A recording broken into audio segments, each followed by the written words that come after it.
Namo Sang Hyang Adibudaya, Namo Buddhaya. Selamat berjumpa kembali Bapak Ibu saudara sekalian dimanapun Bapak Ibu berada.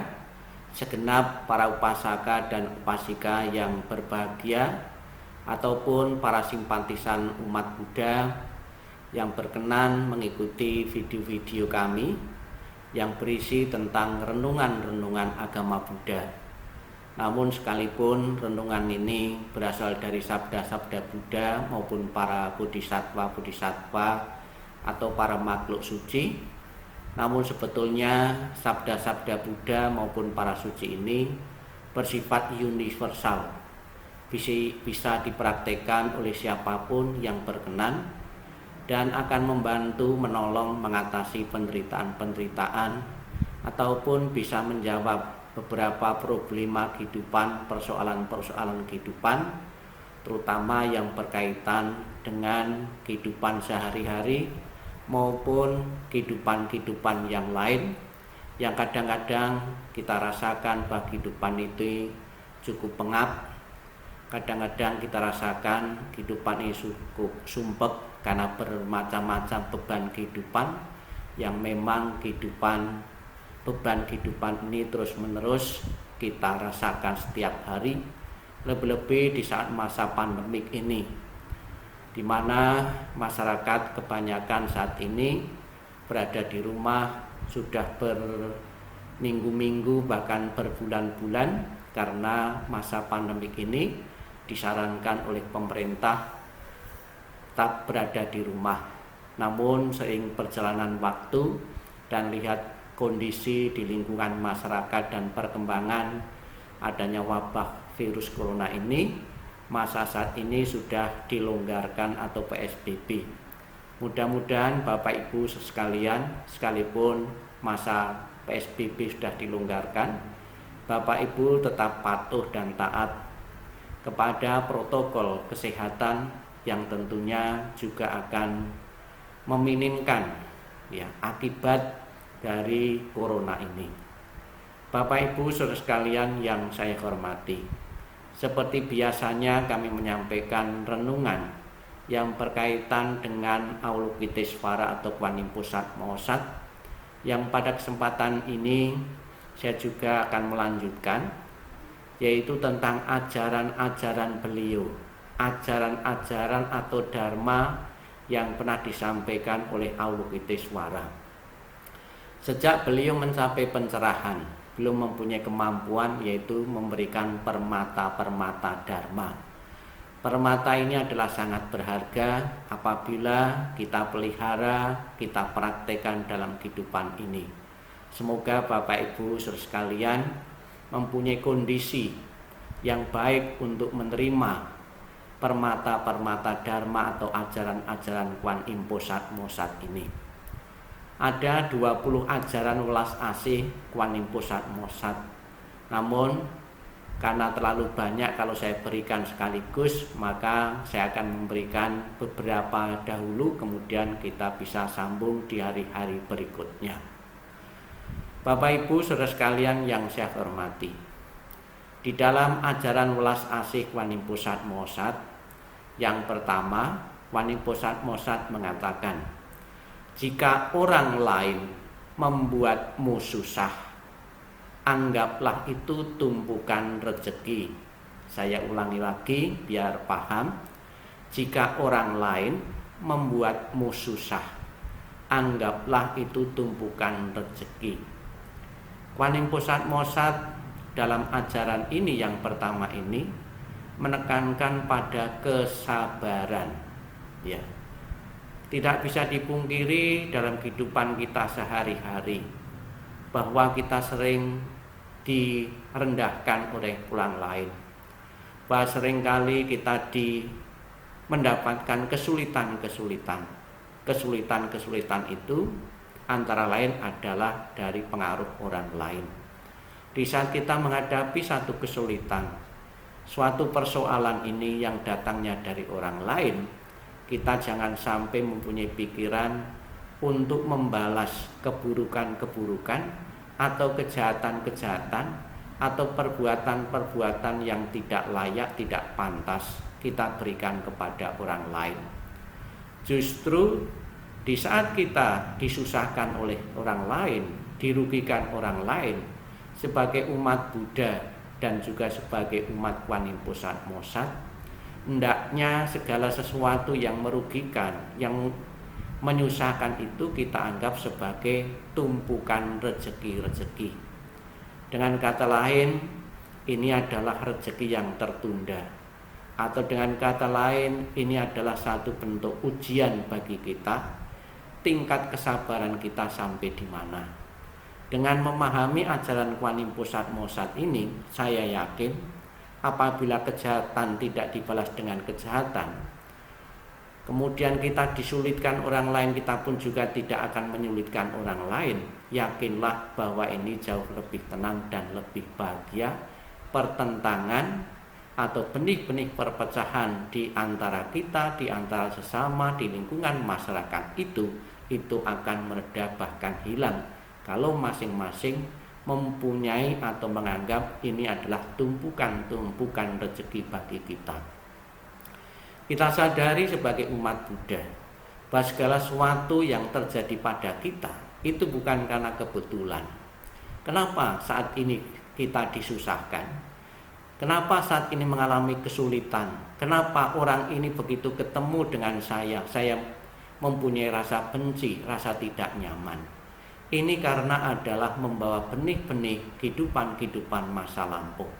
Kalau kita dijahati orang, kalau kita dirugikan orang, kita juga membalas dengan mau merugikan orang lain, benih-benih karma ini tidak pernah akan habis.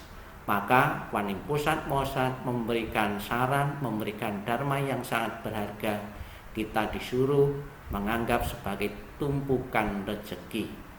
Kita tidak usah malu, kita tidak usah takut bahwa kesabaran itu pasti akan menguji mental kita. Suatu saat nanti timbunan karma-karma buruk yang berbuah saat ini pun akan berlalu. Kalau kita membalas kejahatan dengan kejahatan, justru akan menimbulkan kejahatan-kejahatan yang lain lagi di lain tempat, justru kondisinya jauh lebih parah lagi. Itu yang pertama. Kemudian dalam kehidupan sehari-hari kita juga bisa melihat tadi dikatakan sebagai tumpukan rezeki, sesuatu yang tidak berharga. Dapat kita lihat ada timbunan sampah-sampah. Sampah itu dibuang. Seolah-olah kita pun juga demikian. Ketika kita bertemu orang yang selalu mencela kita, ketika kita bertemu kepada orang yang selalu membenci kita, tidak menghormati kita, tidak menghargai kita, kita berpikir kadang-kadang saya tidak berguna, saya dilecehkan dan lain sebagainya. Namun perlu dimengerti oleh Bapak Ibu, diibaratkan seperti tumpukan sampah. Di dalam sampah itu ternyata juga banyak orang yang mengais rezeki dari situ. Ini juga bisa sebagai perumpamaan bahwa di dalam kekotoran, terhadap penilaian orang lain kepada kita, disinilah juga ada banyak sekali keuntungan-keuntungan, banyak sekali rezeki-rezeki, sumber penghasilan, sumber penghidupan yang layak untuk kita dapatkan. Kemudian ada istilah atau sering juga orang memahami bahwa rezeki itu terbatas lembaran-lembaran rupiah, lembaran uang. Namun juga perlu dimengerti oleh umat Buddha bahwa kita menerima rezeki ini bukan semata-mata berupa materi, berupa uang, namun juga bisa berupa kesehatan. Bisa kita bayangkan kalau sekalipun kita mempunyai uang yang cukup banyak, sekalipun kita mempunyai makanan yang berlimpah, sekalipun kita mempunyai rumah yang mewah, namun dalam kondisi yang badan kita tidak sehat, kita sakit-sakitan, tentunya kita juga tidak bisa menikmati apa yang kita punya itu. Kita tidak bisa merasakan nikmatnya makanan karena kita sakit. Kita tidak bisa merasakan kenyamanan tinggal di rumah yang mewah karena badan kita sakit. Demikian pula hal-hal yang lain dalam kondisi yang tidak sehat, kita tidak bisa menikmatinya secara maksimal. Berbahagialah Bapak Ibu sekalian Kalau dalam keluarga saat ini, mungkin di antara Bapak Ibu ada yang kekurangan fasilitas, kekurangan makan, karena wabah virus corona ini penghasilan keluarga berkurang, namun Bapak Ibu tetap sehat, namun Bapak Ibu tetap bertahan. Berbahagialah, bersyukurlah agar hati kita selalu berbahagia. Bapak Ibu saudara sekalian yang saya hormati, ajaran yang kedua, mulai hari ini belajarlah menyenangkan hati orang lain. Hari ini jangan menunda besok atau 1 minggu, 1 bulan yang akan datang. Apa yang kita bisa kerjakan saat ini, mulailah kerjakan saat ini. Jangan menunda-nunda kesempatan ini, karena kesempatan tidak akan datang untuk kedua maupun ketiga kalinya. Bagaimana kita bisa belajar dan menyenangkan hati orang lain? Yaitu pada hari ini, mulai hari ini kita bisa melakukan sesuatu hal-hal yang kecil. Dicontohkan di saat musim hujan, ada anak membawa payung, ada temannya kehujanan, payung itu dipakai untuk berdua. Yang tadinya anak ini kehujanan, akibatnya basah, kuyup ya. Kemudian mendapat teman yang baik hati, kemudian payung itu dipakai berdua, mereka bahagia sekali. Di samping mendapatkan rasa simpatik dari temannya, juga badannya tidak basah yang mengakibatkan akan masuk angin. Kemudian juga dicontohkan seorang anak memperlihatkan laptop. Mungkin inti memperlihatkan kepada neneknya atau orang tua video-video yang bisa menghibur kepada neneknya atau orang tuanya atau kakeknya. Inilah hal-hal yang kecil yang bisa dilakukan oleh setiap orang apabila mempunyai kemauan. Belajarlah dari hal yang kecil. Kemudian dari hal yang kecil inilah kita akan terbiasa melakukan kebaikan-kebaikan, menggembirakan, membahagiakan orang lain lewat hal-hal yang besar juga. Ada contoh juga seorang tukang atau seorang penjual yang sedang kehausan, sedang kecapean, kemudian diberi minum oleh seorang anak muda. Ini adalah satu tindakan yang luar biasa. Mungkin hanya sekedar minum air putih, namun minum air putih di saat dahaga, di saat haus, tentunya sesuatu yang berharga sekali.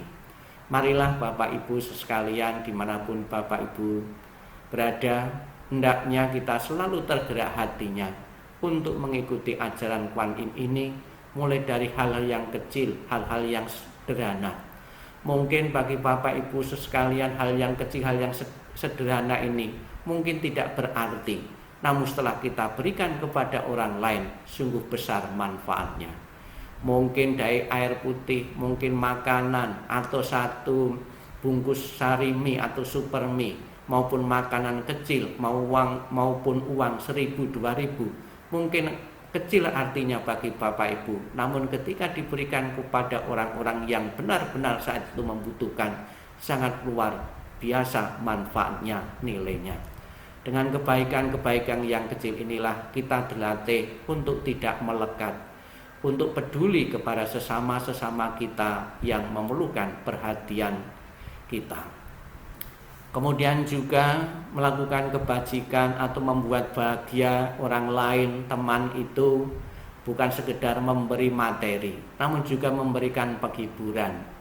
Dicontohkan ada anak-anak yang membawa gitar, kemudian nyanyi bersama-sama dengan bahagia, dengan penuh keceriaan. Sehingga rasa capek, sehingga rasa bosan dan jenuh mereka tidak ada lagi. Inilah contoh-contoh yang nyata yang bisa Bapak Ibu praktekkan dalam kehidupan sehari-hari untuk memberi rasa bahagia, rasa damai kepada lingkungan sekitar kita. Mulailah dalam memberi perhatian hal-hal yang kecil maupun hal yang besar, dimulai dari lingkungan di mana Bapak Ibu berada tinggal. Kemudian juga di samping kita memberikan perhatian kepada sesama manusia, perhatian itu, kasih sayang itu, simpatik itu juga bisa diberikan kepada hewan maupun binatang, yaitu kita berikan makanan. Alangkah bahagianya hewan dan binatang yang selalu mendapatkan perhatian dari tuannya.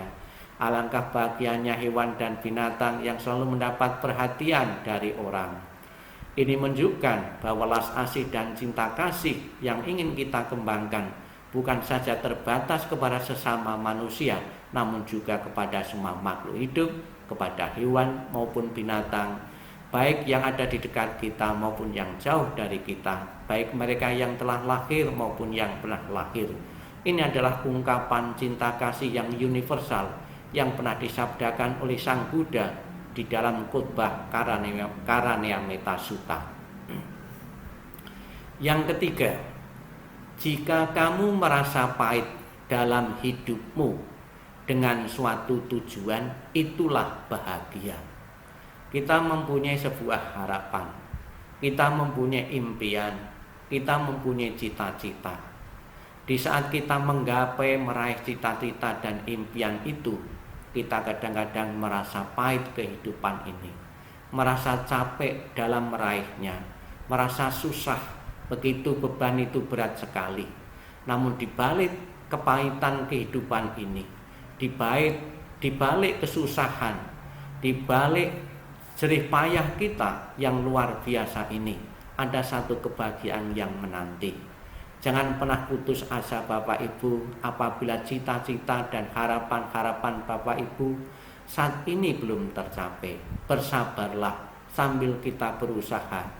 Di depan kita apabila orang yang selalu menahan kepedihan, selalu menahan kepahitan hidup ini, pasti hidupnya akan bahagia dan sukses.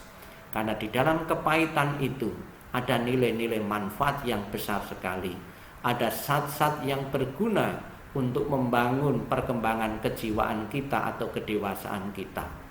Dapat kita ibaratkan kepahitan itu seperti jamu. Ya. Di saat pandemik ini ada beberapa kabar dari beberapa pihak bahwa jamu itu sangat laris sekali. Bahkan ibu-ibu penjual jamu biasanya habisnya sore hari, ini siang hari sudah pada habis. Karena masyarakat sangat membutuhkan jamu, ya. Jamu ini memang pahit rasanya. Mungkin bagi mereka yang tidak terbiasa minum jamu tidak bisa minum karena pahit di mulut ini. Namun bagi mereka yang mengetahui tujuan, manfaat, faedah dari minum jamu ini, mereka mengabaikan rasa pahit, rasa jelek, rasa tidak enak, rasa tidak nyaman di mulut. Tujuannya adalah saya mendapatkan kesehatan, saya mendapatkan kesehatan yang bagus, imun saya bisa lebih baik, lebih kuat lagi terhadap virus. Salah satu contoh virus corona ini membuat ketahanan fisik kita sehingga kita tidak mudah terkontaminasi oleh bermacam-macam virus-virus yang lain juga di samping virus corona. Inilah pemahaman kita, inilah makna filosofi pada jamu. Dalam kehidupan ini pun saya kira juga kita sering mengalami kepahitan-kepahitan hidup. Namun bersabarlah Bapak Ibu, sebab dalam kepahitan ini ada tujuan yang sangat baik, ada tujuan yang sangat mulia, tujuan yang sangat berharga agar hidup kita lebih bahagia lagi. Baik bahagia dalam diri kita maupun bahagia bagi orang lain. Yang keempat, lari dan berlarilah untuk mengejar hari esok. Bahwa kehidupan ini mempunyai cita-cita, mempunyai impian-impian. Di dalam meraih impian-impian ini ada bermacam-macam sikap mental yang biasa kita lihat dalam kehidupan ini. Ibarat seseorang yang melakukan perjalanan. Ada seseorang yang melakukan perjalanan itu dengan jalannya, gayanya gaya biasa, jalan pelan-pelan. Ada lagi yang sedang, setengah pelan, setengah lari. Namun ada juga dalam mencapai tujuan itu dengan berlari. Tentunya orang yang berlari inilah yang paling cepat mencapai tujuan dan sasaran. Orang yang berlarilah ini orang yang akan sampai ke finish, ke garis terakhir yang paling cepat. Demikian pula Bapak Ibu Saudara sekalian, di dalam meraih cita-cita, impian dan harapan ini, hendaknya kita juga jangan terlalu pelan, juga jangan terlalu kencang.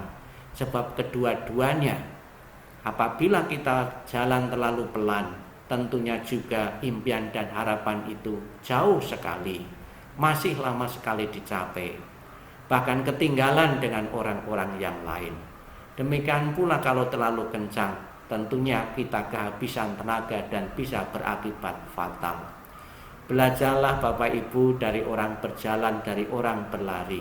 Sang Buddha mengajarkan bahwa hendaknya kita memakai jalan tengah. Jalan tengah inilah yang menyelamatkan Pangeran Siddhartha sehingga bisa mencapai cita-citanya dengan sukses, yaitu mencapai pencerahan. Dari pelajaran dari ajaran Kuan Yin inilah kita juga bisa menarik satu pemahaman, satu pengertian bahwa kehidupan ini hendaknya kita jangan terlalu santai. Impian dan harapan itu tidak datang begitu saja. Impian dan harapan, kesuksesan, keberhasilan itu tidak datang begitu saja secara tiba-tiba atau jatuh dari langit. Namun sebuah usaha, hasil jerih payah yang dilakukan oleh kita sendiri. Belajarlah dari kehidupan Sang Buddha, belajarlah dari kehidupan para suci yang dalam kehidupannya selalu bertekun di dalam mengembangkan kebajikan-kebajikan dan selalu bertekun dan aktif, selalu giat di dalam mengembangkan kebaikan-kebaikan sehingga keberhasilan-keberhasilan itu akan segera dicapai. Bapak Ibu saudara sekalian yang saya hormati, ada ungkapan tak ada kata terlambat mengejar impian. Bagi mereka yang saat ini belum berhasil mencapai tujuan dan harapan, bagi mereka Bapak Ibu yang mungkin masih jauh atau sudah kehabisan tenaga sehingga merasa tidak perlu lagi melanjutkan perjalanan itu, perlu diketahui bahwa tidak ada kata terlambat dalam mengejar impian. Bahkan banyak kita lihat dalam kehidupan kita, di lingkungan sekitar kita, maupun kita baca di beberapa media massa, banyak sekali orang-orang mengalami kesuksesan setelah usianya lanjut. Banyak sekali orang yang tadinya letih dan loyo di masa mudanya, di hari tuanya, mengalami kesuksesan-kesuksesan dan mampu membuktikan bahwa cita-cita, impian-impian yang sudah lama dipegangnya, sudah lama diangankannya menjadi kenyataan di saat usia senja atau usia tua. Marilah Bapak Ibu sekalian, semoga Kuan Yin Pusat Mosat, ajaran-ajarannya selalu menjiwai dan selalu mewarnai kehidupan kita, sehingga kita betul-betul sebagai umat Buddha yang berhasil untuk mencapai, meraih harapan-harapan itu. Ada beberapa contoh ilustrasi orang yang giat bekerja, orang yang tidak pernah pantang mundur sebelum meraih cita-cita dan harapannya. Dicontohkan ada seekor semut ya, menaikkan makanan mungkin ya, tidak bisa sendirian, tidak kuat sendirian, kemudian bergotong royong dengan orang lain, akhirnya juga berhasil. Dicontohkan juga ada seseorang yang menahan beban yang cukup berat, batu, sebagai simbol orang yang bekerja keras, sekalipun menanggung beban yang begitu berat dengan otot, menguras tenaga, dengan jerih payah peras keringat, namun kesuksesan, keberhasilan itu bisa dicapai. Ada juga orang yang melakukan satu perjalanan yang cukup jauh, naik turun gunung dengan membawa beban. Ini demi apa? Demi keberhasilan kehidupan, untuk mencukupi keluarga, untuk mencukupi kebutuhan istri dan anak-anaknya. Ada juga seorang petani yang bertani menanam padi. Dia kerja keras di bawah terik matahari. Dia menunggu hasil itu kurang lebih 3 bulan, 4 bulan baru mendapatkan hasil dengan penuh kesabaran. Selama 4 bulan ini mereka bekerja mengairi sawah, menyiang, ya, dan mengolah hasilnya sehingga layak untuk dikonsumsi, dimakan oleh keluarga maupun untuk dijual untuk kebutuhan keluarga. Contoh-contoh nyata, contoh-contoh inspiratif yang ada di lingkungan sekitar kita. Mudah-mudahan apabila kita sudah membaca, apabila kita sudah melihat lewat media massa maupun kita lihat sendiri beberapa orang-orang di sekitar kita yang wajib kita tiru, yang wajib kita teladani tentang semangat berkarya, semangat bekerja tanpa pantang mundur untuk menggapai cita-cita dan harapan-harapan. Demikian pula sebagai seorang umat beragama, kita pun juga mempunyai cita-cita dan harapan. Kalau dalam kehidupan saat ini kita berkecupan sandang dan pangan, kita berkeinginan untuk mendapatkan kedudukan yang tinggi. Dalam kehidupan ini kita hidup tidak tercela. Di samping itu setelah kehidupan saat ini berakhir, kita bisa terlahir di alam surgawi atau mencapai nibbana atau nirwana. Tentunya surgawi, nibbana maupun kebahagiaan-kebahagiaan yang lain tidak datang dengan sendirinya. Perlu kerja keras. Bagi seorang umat Buddha kita harus bertekun di dalam meditasi. Bagi seorang bhikkhu pun harus bertekun disiplin dalam dhamma dan vinaya untuk menggapai cita-cita dan harapan sebagai umat Buddha. Bapak Ibu saudara sekalian yang saya hormati. Jadi harapan-harapan, impian-impian, cita-cita baik sebagai umat awam, baik dalam kehidupan duniawi saat ini maupun kehidupan kerohanian, dicapainya dengan kerja keras, pantang mundur, pantang menyerah sebelum tujuan dan harapan itu tercapai. Yang kelima, setiap hari kamu sudah harus merasa puas dengan apa yang kamu miliki saat ini. Inilah resep bahagia, merasa puas dengan apa yang kita punyai. Merasa puas dengan apa yang kita punyai bukan berarti kita sudah tidak mau berusaha lagi, sudah tidak mau berusaha lagi, sudah tidak mau bekerja lagi. Rasa puas di sini adalah rasa syukur apa yang telah kita dapatkan, bukan berasal dari belas kasihan dari orang lain, bukan berasal dari pemberian semata-mata dari orang lain, namun sebuah kepuasan yang luar biasa apabila kita mendapatkannya itu dengan jerih payah dan kerja keras. Bapak Ibu saudara sekalian yang saya hormati, merasa puas setiap hari ini membuat kita tenang dan damai. Menjaga rasa puas ini, kita meminimkan rasa keras keserakahan kepada orang lain atau rasa iri hati kepada pihak lain yang mempunyai barang, mempunyai fasilitas yang lebih banyak daripada kita. Tentunya apa yang kita dapatkan ini adalah satu prestasi yang nyata yang perlu kita syukuri. Dan kita melihat juga kalau saat ini kita memiliki barang satu, orang lain dua, kita bukan penuh iri hati kepada orang lain, namun bisa memaju. Di samping kita jika bisa merasakan rasa puas karena saya pun juga ikut memiliki sekalipun satu. Jadi merasa puas bukan berarti kita pasif. Merasa puas bukan berarti kita tidak mau bekerja lagi, berusaha lagi. Namun suatu perasaan syukur, terima kasih karena telah menikmati, merasa nyaman, merasa bahagia terhadap hasil jerih payah yang kita miliki. Berbeda dengan dunia anak-anak, dapat kita lihat dalam ilustrasi ini, dua anak memakan es. Yang satu ukurannya besar, yang satu ukuran kecil. Yang anak memakan ukuran es ukuran kecil melirik atau melihat anak yang memakan es krim yang ukurannya besar atau banyak, merasa iri. Tentunya sifat seperti ini jangan sampai dipelihara oleh kita. Memang kita sebagai manusia kadang-kadang juga sulit untuk meniadakan rasa iri ini. Namun hendaknya kita melihat dari kacamata Buddhis mengatakan bahwa Apa yang didapatkan seseorang, baik itu besar dan kecil, itu bukan datangnya secara tiba-tiba atau kebetulan. Beberapa fasilitas kehidupan ini berasal dari timbunan karma-karma masa lampau. Ini tidak bisa dipungkiri. Dengan menyadari bahwa untuk mendapatkan barang yang cukup banyak, dan kenapa kita mendapatkan barang yang sederhana, yang kecil, karena timbunan kebajikan kita kurang. Justru kita bisa termotivasi dengan melihat orang lain.